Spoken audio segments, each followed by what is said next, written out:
TMD Sports is brought to you by Fanatics.com for all your official licensed gear.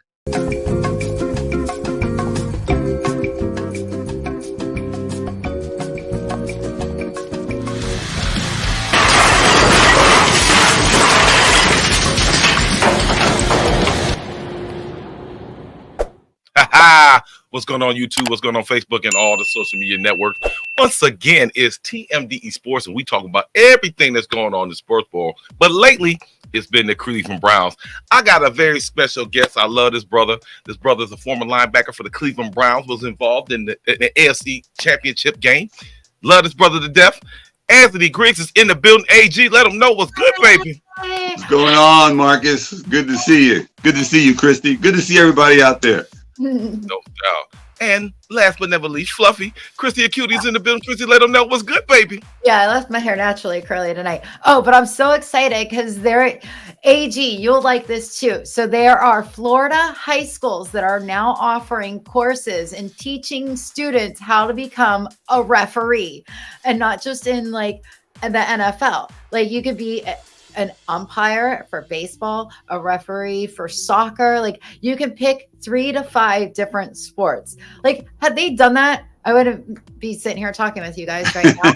But, you know, I just, it gets me so excited for kids. And especially since the referees suck so bad recently. Yeah, they need to, I don't know, some of the parents need to just chill on some of the heckling. And it is what it is, but it's a different. Yeah. Speaking of heckling in New Jersey, if you heckle an umpire there, they'll boot you out of the game. And you know what? They expect you to come back and referee or umpire like 3 games after that for your kid. So a lot of parents aren't heckling the umpires anymore in baseball in New Jersey. Wow. AG, you're a coach, and how do you feel when the kids' parents are on you like that? What do you feel? As far as football, how do you feel about that? Well, it's just the plight. It's just the environment that we're in right now. You know, parents want the best for their kids. They always have. Nothing wrong with that. And so their kids are playing. Kids aren't playing. Maybe they're sitting on the bench, standing and watching. Kids are not the issue, but the parents can sometimes be the issue. And it's not even during the game. It can be after the game. They waiting for the coach to talk to the coach, or during the season. They're calling the coach. They're sending letters. I coach at the high school, and we got a letter from a band member's parent saying that the players should, after the game, after we done played the game, after the players done played, we don't stay after and watch the band play. They were highly, highly mad about that. And about how the support of the band isn't really there. Now, I get it to an extent, to the point where I stayed after, and some of the coaches stayed after, some of the players did. And I was like, okay, they are pretty good, but I am kind of tired. I've been here all day. You know, so, I got to interrupt here because I was in the marching band for 4 years in high school.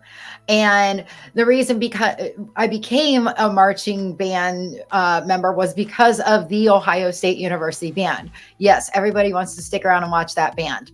But, you know, when you're in high school after the football game, you know, if you won, everybody wants to go, you know, all the football players want to get in the locker room, change, and go celebrate. Same with the coaches and most of the parents. The band members aren't supposed to be doing anything after the game anyway, except for entertaining themselves. We used to get together with the opposing team's band in the middle of the field and do drum offs. Like, that was fun. If people wanted to stick around and see how cool it was, they could. If not, screw them. They're the ones that missed out. But you know what? These parents are getting too ridiculous, AG. Don't worry about those band parents. Don't come talk to me, all right? I hear about it from the head coach more than I do get involved. Tell them to come see me. All right, y'all. Let's get it cracking. As you well know, and I happen to be there, the Browns got their head whooped by the Rams, and my biggest beef was, and I felt like I was under attack by a certain person, and this show is dedicated to you, Michael Klein. Yes, sir. So anyway, as you well, like I said before, I got an issue with Kevin Stefanski, and I'm not saying, you know, there's been speculation about, you know, giving him an extension, which I don't feel is warranted right now. So I want to ask you guys, I want to ask our guest, AG, how do you feel about Kevin Stefanski and his strategy? Granted, I know we got injuries. You know that, I know that. How do you feel about his strategy when it comes to his approach to game planning? You know, if he didn't have any success, I mean, some things have worked. I had to give him that. The season has been a great surprise. Some of the losses have been great surprise. This last one was a great surprise. His strategy overall, sometimes I'm coming from last year, I was like game management, time management, using timeout management, using personnel. He's been hit with a lot this season with some injuries, no doubt. And he's got to make some calls, like quick in the game calls that he's got to make. And then he's got to make them during the week. And he's got to strategize how we're going to play this team with the personnel we have. So he's not working with optimal that he would probably like to work with. And as a coach, you're going to be looked at, scrutinized because of all of those variables. Okay. The bottom line, win. And you know what? That neutralizes all of that. Okay. You win, nobody's going to say a word to you. You lose to the Rams, you lose to whoever, or you lose to whatever. That's when people go, what are you doing? And the way you lose. So I'm giving him a trump card. I'm letting him go and just see how the season ends here. And then I can make a better assessment. Oh, so you saying give Stefanski a pass right now, baby? Yeah, give him a pass now. He's all right. I've seen coaches do worse. The Browns are now starting to get the calls and starting to make the plays and starting to make those other teams look like the old Browns when the Browns lost the game in the fourth quarter. You know, I see them. They come back in the fourth quarter now and they got a chance. Well, we'll see this week in their quarterback situation. We'll see. No doubt. Christy, what do you think? Well, I will say this. I think after Joe Flacco's first drive, everybody was super excited. Coach Stefanski was the greatest. You know, poop happens, unfortunately. And yeah, and there's things that sometimes you just don't overcome. You know, Miles is not playing at 100%. I don't even think he was playing at 75% on Sunday. He definitely is hurting. You can tell. But even though he's hurt, even if he's not on the field, he's still being a distraction to the offensive lineman. So, you know, yeah, keep him in there. He's not going to do anything to hurt his arm, you know. With Flacco, I think that, you know, they're still learning him. He's still learning us. He got thrown in, you know, with only, 6 days to prepare? 7 days maybe, if they gave him, you know, the playbook ahead of signing him. Who knows? But I have a weird feeling about this season. It's different than any other season before. And it's not because of the injuries. It's just this season is, I don't know. There's something about this season. I say Stefanski and stop throwing him on a plane. Okay. Okay. All right. So if we're going to, we're still in the hunt, you know, as far as making the playoffs. So also I want to ask you guys, what is an acceptable record? Is 10 games going to be enough or 11 games going to be enough? AG, I want to ask you, what do you think, man? 10 or 11, what's enough to get the playoffs? I know it's great for me. It's great to talk about the Browns and this kind of stuff and double-digit wins and talk about what's acceptable, what isn't, and talking about this is a whole new facet, okay? A whole new facet, but it's good. Do they have the potential?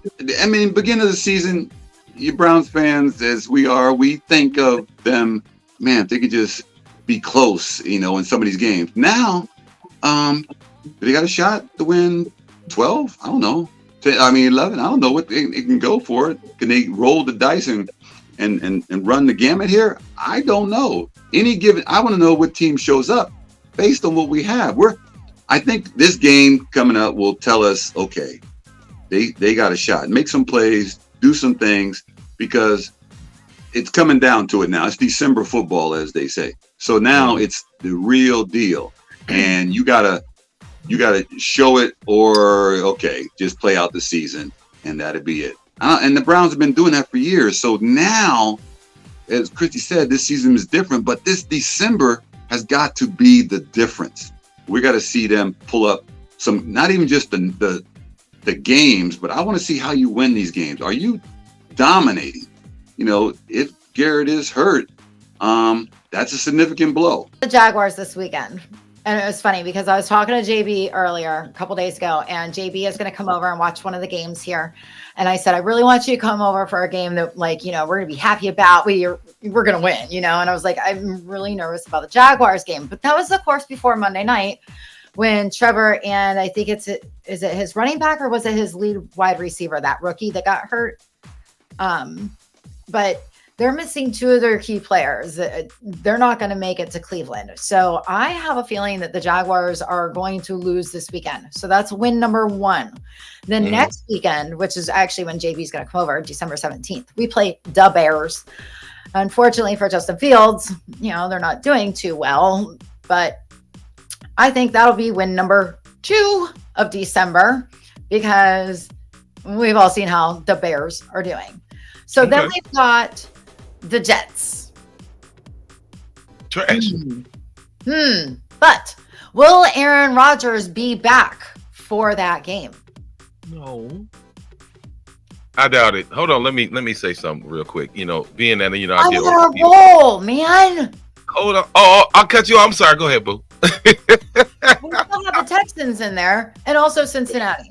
So the Texans, depending on how well CJ Stroud is still doing, which he's on a freaking roll, I think we can afford to lose the game against the Texans as long as we win out the rest of the games. So that is my prediction. Okay, so you saying we need 11 games? We need 11. At least, yeah. Yeah, I think we need 11 to stay in the playoff, in the wild card. Don't even worry about the division no more. That I don't even want to hear about that. Right. You need at least 11 games. I just want to stay in that wild card hunt. That's it. And if they can do that, that's fine. I can roll with that. I think Flacco can possibly do that. I don't want to see DTR no more this year. I'm done. Flacco showed me enough from the Rams game besides a couple mistakes. I'm sorry. I like DTR. I know you do. He was your boy. Yeah, and I just want to see that veteran come in. And my biggest issue was with, like I said, with Stefanski is you got a guy who maybe had like a week to prepare. I wouldn't have focused and concentrated so much on the deep ball. The percentages of the deep ball being complete after 30, 40 yards, it goes down. It just goes down. So if you want to call it dink and dunk, they made their way into the end zone the first drive with almost like a dink and dunk offense. And Flacco made some great passes. I got to give him that. He kind of manipulated the pocket. He did what he needed to do. Next thing you know, wide open forward was touchdown. And then after that, everything just, and I got to say this too, with Barry, once we're going to get to Barry, in fact, we're going to get to Barry real quick. No, let's just do it like that. Now that we all agree, we probably agree we need 11 wins. Would y'all agree on that? AG, would you agree we need 11 wins? Yeah. No doubt. Stay in the hunt. And it's very doable. Yeah, no doubt. Even with a Myles Garrett that is not playing out 100%. Yeah, Myles was like non-existent. But anyway. Ward's coming back, so that'll be the left shoulder's bothering him. Left shoulder, right shoulder, left shoulder. Yeah, Ward's coming back, so that's a huge advantage. I mean, we've all seen what happens when Ward is not in. Correct. Walker's still going to be playing this weekend, so that's a plus. So, he's a huge addition on the defense. When he's not playing and even when he was on the sidelines, it just, the defense had that little lull and, Jock tries to fill it so much and he's got that fire in him and he does great backing up Walker. But I don't know, there's just a different dynamic in the defense when Walker's out there on the field. So. No doubt. Well, I don't know. I didn't see it, and I was there, and I was just like, "Oh my god!" But anyway, that's because you were in the nosebleeds. No, I was not in the nosebleed. I was behind the end zone. That's why you couldn't see. You're too low. We got in there. They was like, my nephew was like, "Wow, that's some good seats. Oh, you did a great job." I was like, "Bet." But they had a pool at the stadium too, didn't they? No, that's a swimming pool. That's in Jacksonville. Oh. Yeah, I'm sorry, my bad. RG3 jumped in the pool Monday night. Yeah, that's crazy. Yeah. All right, so that would totally be me too if I was there at the Jags Stadium, and they have one at Tropicana too, at the baseball stadium down here too. They got a pool there too. If I was recruiting at one of those, heck yeah, I'd be jumping on them. See ya. All right, y'all, we got to get back on track. All right, back on track. So, I want to ask you, and then, like I said, I want to get AG's opinion as far as this question. Now, since this was something else that came up, as you know, Andrew Berry is the GM of the Cleveland Browns, and I want to ask you, in the next 3 to 5 years, do you think that Andrew Berry has made or sustained a team for the long run, or the short term? AG, I got to ask you, what do you think about Andrew Berry and some of these contracts that he's done and some of the players? What do you think? Well, I'm gonna be honest with you. If I'm on the team and if I'm with the team as a player, even as a coach, really, I'm thinking right now, you got to think of what you got to do to build this team up right now. Because as a player, I wouldn't really want to think that the general manager is thinking of 4 years down the road. I'm here. I'll give you what I got as a player.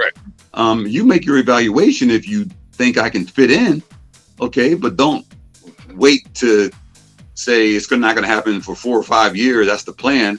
And now I'm just a guy that's just part of the plan to get to be out of here in 3.5 years, the league average. And then somebody else is going to try to get a ring, because now that's when it's going to peak. And if that doesn't work, then I'm out. But so I don't know if I necessarily agree that he has a plan for 3 or 5 years. Now, I think that every year they want to get better, but I think that the way that they're thinking is, we gotta win now. We gotta win now. You draft number 1 pick, I expect you to produce now.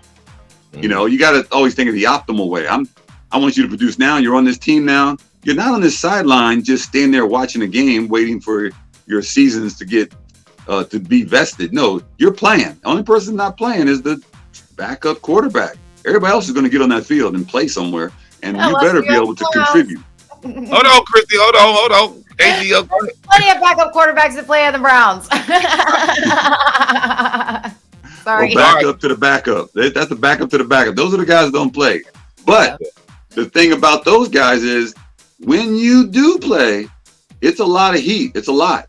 No other guy on that team wants to play quarterback if the quarterback goes down. You can go in there and play defensive tackle. Somebody can go in there and play Garrett's spot, maybe even run the ball. But quarterback, you don't want to play that. No, you don't want to be the kicker either. So they're specialists. They are special. And the quarterback is the guy. So that's my synopsis. That's my experience. And the play now, win now, give it all you can now. That's how it's got to be. They want that from the player. I expect that from the general manager and the coaches. Help us win now. Don't sit up there and tell me to give you everything I got and you're going to use it for the future. No, I want it now. So there is some thinking to it. Like, okay, we have a draft. They may have thought like we got a 1st round pick. Maybe we have some things in the future we trade for this draft, but it's not going to be like 5 years from now. We're going to trade you our 1st round draft pick 5 years down the road. No, you're going to do it in the next couple of years, because they got to turn that over. No doubt. Chrissy, what do you think? Did AB set us up for the future? Let me know. Well, I think he did back when we drafted like Baker and Chubb and Miles and stuff, because like that's what we were initially doing.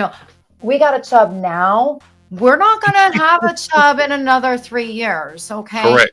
Mm-hmm. Like, so we don't even have a Chubb now. Like, so okay, maybe they're not looking at the end of this season, but so they're gonna start focusing on next season. All right, cool. I'm good with that. Start focusing on next season when you're halfway through this season. All right, that's fine. Good compromise. Yeah. But don't be telling me 5 years down the road, because you don't know who's going to be healthy. I mean, look at Conklin. How many times have we lost him? Mm-hmm. Look at Ward. Ward's going to be done for because he keeps getting concussed. That kid cannot take too many more hits to the noggin. Like, it's not good for him. I worry about him already. But like, how far ahead in the future is too far? I think 2 years is too far in the future. I think if you're halfway through your season and you want to look into the next season, great. That's perfect. Yes. Start scouting, the colleges, but don't be doing it for 5 years down the road, 4 years down the road. That's not going to happen. It needs to be a lot sooner, and the fans need it sooner. We're hungry. So let me give you a tally of these people. These guys these are some good names. They're decent names. that are on the list who have 1-year contracts: Sione Takitaki, Marquise Goodwin, Michael Ford, Kareem Hunt, Drew Forbes, Rodney McLeod, Maurice Hurst, Jordan, I can't even pronounce his name, Matthew Adams, Anthony Walker. The list goes on and on and on and on of players who have 1-year deals. Now, don't get me wrong, you could go back in and re-sign these guys, but in my personal opinion, the Browns are not set up for the future. And, I know there was a lot of contract restructuring. The only thing I'm going to tell you about the contract restructuring is the fact that, yes, it's good for the players, but it's not good for the team. Because whether or not, let's say you take Njoku's contract was restructured. Now, if Njoku doesn't pan out, we kind of stuck with him. He got his money, but the team is hurt. His dead cap is not that bad, but restructuring is not good in every sense, because now you get to play the money. I didn't got to play. I don't have to give you 100%. I got my money. And that's the bad part. Yeah, that's the bad part about people. I was attacked. Oh, Barry set him up. No, he did not. Barry basically mortgaged the future for now. And now they're going to have to deal with those issues when those players' contracts come up. They ain't doing what they're supposed to do. Damn, we got to keep this guy because we didn't pay the money. How am I cutting? His dead cap is too much. And that affects, dead cap still affects the overall salary of the team. And it is what it is. So yeah, and that's when they just look at the value. That's what valuation is a part of it. The player is going to value himself. That's why it's hard for me to even believe, it really is, that a player, when he gets the money, is not going to play. It's going to lessen his want to play. I can't even believe that there's players like that would actually, if they even came out in the news and said, yeah, this player said that he got $250 million guaranteed, so he just didn't really put as much effort into playing or whatever. It'd be hard for me to believe. It'd be hard for me to believe. AG, what was that tackle? He was at the Titans. I can't think of his name. It'll lose me right now. He played for the Titans. Then he went to Washington. He got that $100 million, and you never heard from him again. And I cannot think of his name. There is a reason. There is a reason for that, though. It's not. And I know it's very polarizing when we hear the money, $100 million, and that puts him in the spotlight. And then if we don't hear from him, we naturally assume, he didn't pan out. He didn't do what he was supposed to. He didn't do anything up to that billing. But there's more involved in getting on that field than just you getting money and you wanting to play even. There's more that it takes to get into the NFL than just, I want to play in the NFL. There's more it takes a lot more than that. And once you get there, to get on that field, to be a starter, to get the contract, you got to do a lot more than just, I hope they give me a lot of money. I hope they just give me a lot of money. No, you gotta do something. You gotta prove something, and even if you don't make a lot of money, you still gotta prove it. So you don't hear from them. I think that's usually, they don't hear about that. Usually it's easy, like it's coming out that the players took the money and ran. But really, I just look at, that's the general manager's fault. If I'm an owner, I'm looking at the general manager all the time. Correct. I'm not gonna, you spending my money and these guys ain't panning out. Well, he doesn't want to play. Well, okay, we just found this out. Why'd you pay him the money then? Mm-hmm. He fooled me. You're fooled a lot? No, ain't gonna be like that. It's gonna be the manager's fault. Not no player's fault on that. That's me though. Yeah, I'm an ex-player. Go ahead, Chrissy. That's why I think possibly the 1-year deals aren't a bad thing, because okay, for instance, Kareem Hunt. We signed him for this season, which we should have never let him go in the first place. But anyway, that's correct. So we have him for the rest of the season. That's great. Well, at the end of the season, you evaluate, did you get your money's worth? Yeah, of course. So let's sign him for another year. That way, you know how much you can spend on that player. And you pretty much know, you're going to get your money's worth, and it's for a year. So, but as a player, players want longer extensions, but running backs aren't going to get that. Yeah. Running backs want a lot more money too. They're not going to get that either. So you know what? Do 1-year deals. Yeah, they Well, call it. That's what the free agency was all about. When they went to free agency and they were saying that players want to go to other teams, they just want to see their market value. You know, oh, Right. this team is offering me this amount of money, but this other team, I don't have to stay here. I can get more somewhere else. And that's what some people just didn't realize. That I'm not invested in the Browns to be better. I'm invested in trying to make the most money I can somewhere in this NFL because I only have 3.5 years to do it. Well, Correct. but Kareem Hunt is invested in the Browns. Yeah. Now that you said that, so He let's go back to Nick Chubb. Now, you know, Nick is still supposed to be playing in the 2024 season. Mm-hmm. He just came off another catastrophic knee injury. He messed his knee up in Georgia. Now, we don't know how he's going to look when he comes back. He's in a contract year where he would get another extension. And if Nick is like, hey, I took this beating, I need this money, I'm not playing for nothing less than $11 million a year. The Browns are not going to want to do that. Well, dude, you were gone. We lost you. See, and that's we don't know how you're going to perform. Yeah, the dilemma why some people feel like we don't know how he's going to come back. You might see Nick. There's no longevity in a player now, even Nick Chubb, a fan favorite. There's no longevity on him being a Brown because of this injury. And the NFL stands for what? Not for long. And we know, all three of us, we know that. Deshaun Watson, wow.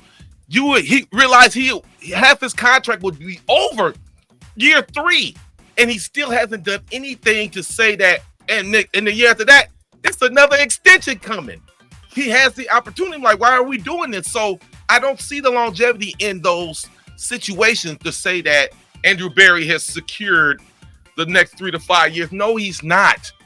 Like I said, the NFL stands for not for long, and I'm not even looking at, like you said, AG, win now, and that's how I feel. Yeah, if Nick Chubb comes back and he can't play, it's going to be sad. It's going to be sad if the players and coaches and himself and fans. But if he ain't looking the same, you don't want him out there. Whatever, you can't go on what he used to do. It's going to be when he comes back, he's going to understand, okay, you're back. You better be able to get to the level you were and surpass that. Oh, they're going to be watching. We got a line of people we got to bring in here. We got to get somebody in here. Yeah. You can't do it anymore. Yeah, no doubt. Next. No doubt. Next. We are. Next we are correct. We are way over against it. Why do you think it's going to go that long? I'm going to do some editing. Christy, you don't got the scores, do you? Yes, I do. Christy, let them know real quick the TMDE scores for the week and let me know. I know I'm still sucking ass. How sorry you are. So JB is still in the lead with 122 wins. Pete is shortly behind with 119. I am at 117, and Marcus is way behind with 110. All right, whatever. you know what? Real quick, like all of us should have done pretty spectacular this past week. I should have only had one loss because we all thought that the Eagles were going to win. We all thought the Chiefs were going to win, and we all thought the Jags were going to win. I mean, those were 3 upsets that were like ridiculous. So I would have only had one loss had it been for those. Yeah, unfortunately, I did take the Rams. So yeah, it is what it is. I took the Rams because it is what it is, man. So, all right, y'all, we are up against it. It is what it is. And, AG, I appreciate you for coming on, my brother. You know what I'm saying? AG, and, when we do the relaunch, AG will be here in the studio for the relaunch, and we're going to get it cracking. Yeah. And like I say every week, God damn it, excuse me, go Browns, bitches. And I will see y'all. We will see y'all next week. Peace.